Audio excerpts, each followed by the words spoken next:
Dalvin Cook is one of the best players in the NFL last year, ranking only behind McCaffrey for most yards per scrimmage per game. McCaffrey and every name on the screen other than Cook will rank in the top 10 in terms of highest paid backs this year. Cook's upcoming salary will rank him 49th. And so I want to bring Dianna Russini, our insider extraordinaire, into this conversation with Booger and Cliff. And Dianna, I will start with you. What are you hearing from inside about how the running back market, we can look at this specifically with regards to Cook, or sort of in a bigger sense, how the running back market is right now perceived? Well, let's start with just Dalvin Cook in general, right? So this has actually been no secret that he's going to hold out here. He did attend a couple of those virtual meetings, but there's been whispers going on, going back to the fall, that he wasn't going to participate here in these practices until he got a new deal. And he's looking at around $13 million. That's like a David Johnson type contract deal there. Now, in terms of his leverage, remember, Dalvin Cook hasn't played a 16-game season yet. He's dealt with some injuries. So in terms of the leverage here, it's not really working in his favor.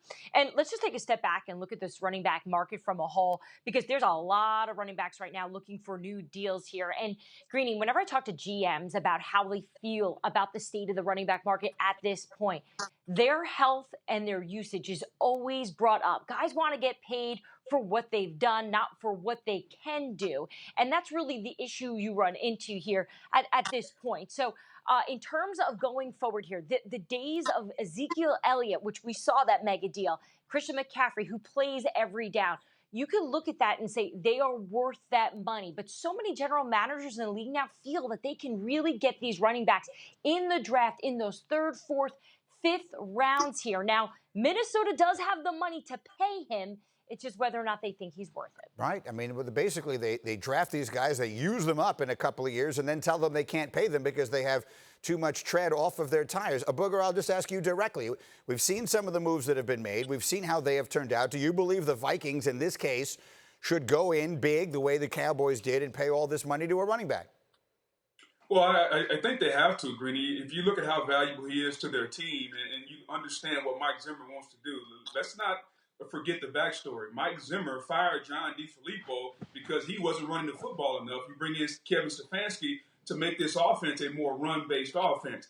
They want to run the football. Zimmer is a defensive coach. He wants to protect his defense. That's how they want to play football. So if you're going to play that way, you got to have a running back. And he's the most valuable asset to this offense outside of Kirk Cousins. So with all that being said, they have to pay him. Now, the key will be the structure. Are you going to structure it in a way where he gets some money in the early years? That way you don't become hampered in the later years. If they can do that, I think it can be a win-win. But make no mistake about it. Other than Kirk Cousins, he's the most valuable person on that football team. So, Greeny, whether they want to or not, they're kind of really going to have to take care of the running back. An interesting thought. Cliff, let me look at some of the recent running backs that have been paid big money over the last couple of years. David Johnson got huge money with the Cardinals. He's not in Arizona anymore. Todd Gurley, big money with the Rams. He's not there anymore. The Jets and Le'Veon Bell. He's obviously no longer in Pittsburgh. We saw how that played out. Then the Cowboys with Zeke. They paid him all that money. They didn't make the playoffs. So I'll ask you the same question. Does it make sense, the way the game of football is structured and played in 2020, to give all of that money to a running back? I think it does. And this is why I think it makes sense for them to give Cook, but not only having a solid run game and how important it is, right? You look at the Vikings and how much they ran the ball last year. 49% of their offense was running the ball, meaning Cook plays a major part of that, right? And then if you look at all the playoff teams, all of the playoff teams, 7 out of the 10 playoff teams had top running games per game, right? So I think in December, when it's time to make a playoff run, you need a running game. And the Vikings have a really special player in Cook, so you have to pay that man, on top of the fact that you need to pay that man so you can make a run in the playoffs and actually try to win a championship. Yeah, I agree. He's the most important part. To me, he's the most important piece of that offense, but that doesn't mean you necessarily have to do it. Dianna, go through this with us a little more here. Well, I think the biggest concern I hear is everyone saw what happened with the Rams with Todd Gurley. Look at the last few seasons here where, I covered tons of Rams games. And Greeny, I must have asked Sean McVay over the last season or two over a dozen times, what is wrong with Todd Gurley? Why aren't you using him? I've asked Todd Gurley himself. So to have this gigantic question mark over a guy that they paid so much money, and look how they really put themselves in such a tough position with their cap. teams are looking at that and going, do we want to put ourselves in that position? This also being said, good news for the Atlanta Falcons, who we know signed Todd Gurley. Adam Schefter reporting he was finally able to take his physical over the last few days, and he passed. So that is a good positive step forward there for Todd Gurley.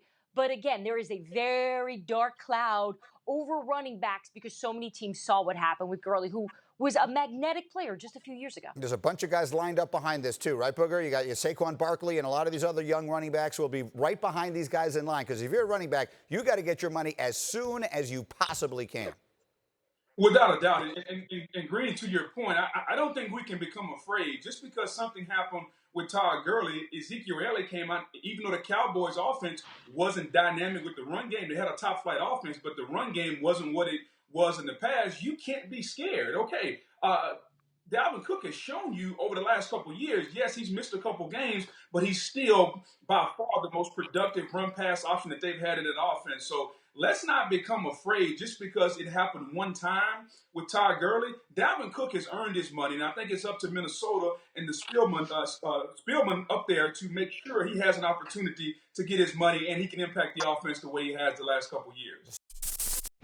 Thank you for watching ESPN on YouTube. For live streaming sports and premium content, subscribe to ESPN+.